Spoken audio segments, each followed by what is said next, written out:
నమస్తే, welcome to Rao stocks. రావు గారు, west బెంగాల్లో సర్ అస్తం సక్సెస్ అయితే దేశవ్యాప్తంగా ఈవీఎం సర్ ఉద్యమమేనా? ఎందుకంటే సమావేతమవుతున్న రాహుల్ అవనియండి, లేకపోతే అఖిలేష్ యాదవ్ అవనియండి, మమతా అవనియండి, చాలా రాష్ట్రాల్లో ఈ అనుమానాలు ఉన్నాయి, ఆంధ్రప్రదేశ్తో సహా. ఏదో జరిగింది, ఏదో జరిగింది. ఎస్ అండి. ఇప్పుడు మనం పశ్చిమ బెంగాల్లో చూస్తున్నాం వెస్ట్ బెంగాల్ ఎలక్షన్. దీనికి ముందు ఈ 5 రాష్ట్రాలు అంటే ప్రస్తుతం తమిళనాడు, కేరళ, పుదుచ్చేరి, అస్సాం, వెస్ట్ బెంగాల్ ఎలక్షన్. దీనికి ముందు జరిగిన ఎలక్షన్ బీహార్ ఎలక్షన్.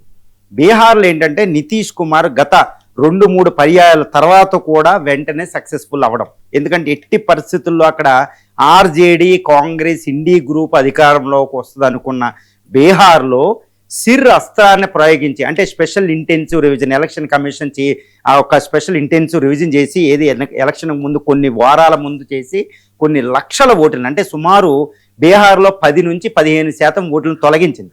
దీంతో ముఖ్యంగా ఎక్కువ ఓట్లన్నీ అపోజిషన్ ఏం చెప్తుందంటే ఎక్కువ ఓట్లన్నీ మైనారిటీలు, కాంగ్రెస్ ఓట్ బ్యాంకు పోయింది కాబట్టి బీహార్లో విన్ అవ్వడానికి బీజేపీ ఇటు జేడీ విన్ అవ్వడానికి అతిపెద్ద కారణం సిర్రాస్త్రం.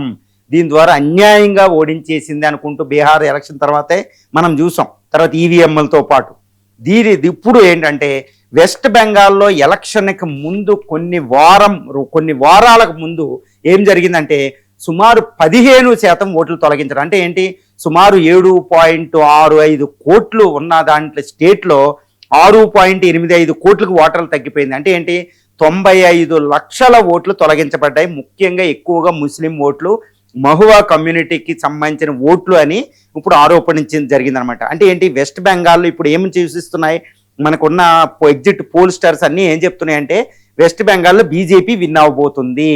ఎందుకు అంటే ఈ ఓట్ల తొలగింపు వల్ల ఎక్కువగా మైనారిటీ ఓట్ బ్యాంక్ ఎక్కువగా పోయింది మహువా కమ్యూనిటీ.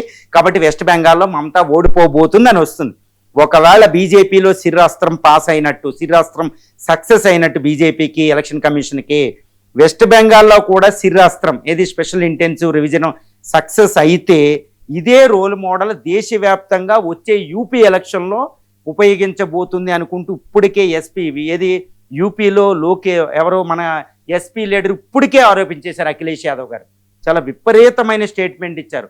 ఈ సిర్ అస్త్రం వెస్ట్ బెంగాల్లో సక్సెస్ అయితే అదే నమూనానే, అదే ప్రయోగాన్ని యూపీలో 2027 ఎలక్షన్లు ఉపయోగించబోతుంది, దీన్ని నేను అడ్డుకుంటాను అనుకుంటూ ఎస్పీ లీడర్ అక్కడ ఎవరో మనకి అఖిలేష్ యాదవ్ ప్రకటించడం జరిగింది. అంటే రాహుల్ గాంధీ గారు కూడా ఇది మాట్లాడుతున్నారు ఎన్నోసార్లు. ఎలక్షన్ కమిషన్ మీద ఆటం బాంబు, ఎలక్షన్ కమిషన్ మీద న్యూక్లియర్ బాంబు అనుకుంటూ ఆయన ఎన్నో మనం మాట్లాడడం జరిగింది. సో స్టాలిన్ కూడా ఇది మాట్లాడడం జరిగింది, మమతా బెనర్జీ ఇది కూడా మాట్లాడడం జరిగింది. ఒకవేళ వెస్ట్ బెంగాల్లో మాత్రం సిర్రాస్త్రం సక్సెస్ అయితే మాత్రం, అంటే అపోజిషన్ ఇండీ గ్రూప్ మాత్రం ఇది ఒక దేశవ్యాప్త ఉద్యమం చేసే అవకాశం ఉంది సిరికి వ్యతిరేకంగా. ఇప్పటికే సుప్రీంకోర్టులో ఎన్నో డజన్ల కొద్దీ కేసులు పడడం జరిగింది. ఈ సిర్రాస్త్రం ఇప్పుడు దేశవ్యాప్తంగా స్పెషల్ ఇంటెన్సివ్ రివిజన్ జరగబోతుంది. సుమారు దేశంలో ఉన్న ఇప్పుడు 2024 లోక్సభ ఎన్నికల నాటికి మనకి 96 కోట్ల ఓటర్లు ఉన్నారు, 98 కోట్ల మంది ఓటర్లు. కానీ జనాభా 142 కోట్లకి పెరిగింది ఇప్పటికే మనకు తెలిసింది. మరి వయోజనులు అంటే 18 సంవత్సరాల పైబడిన వాళ్ళు 98 కోట్లు ఉండరా? ఇది one of the biggest question అండి. ఎందుకంటే 15% వయోజన ఓటు హక్కులను తొలగించడం అంటే సంథింగ్ ఈజ్ హ్యాపెనింగ్ అనే ఒక అనుమానాన్ని మాత్రం ఇండియా గ్రూప్ గట్టిగా బలంగా దూర్ చేసిందనమాట, ముఖ్యంగా మైనారిటీ ఓటర్స్లో.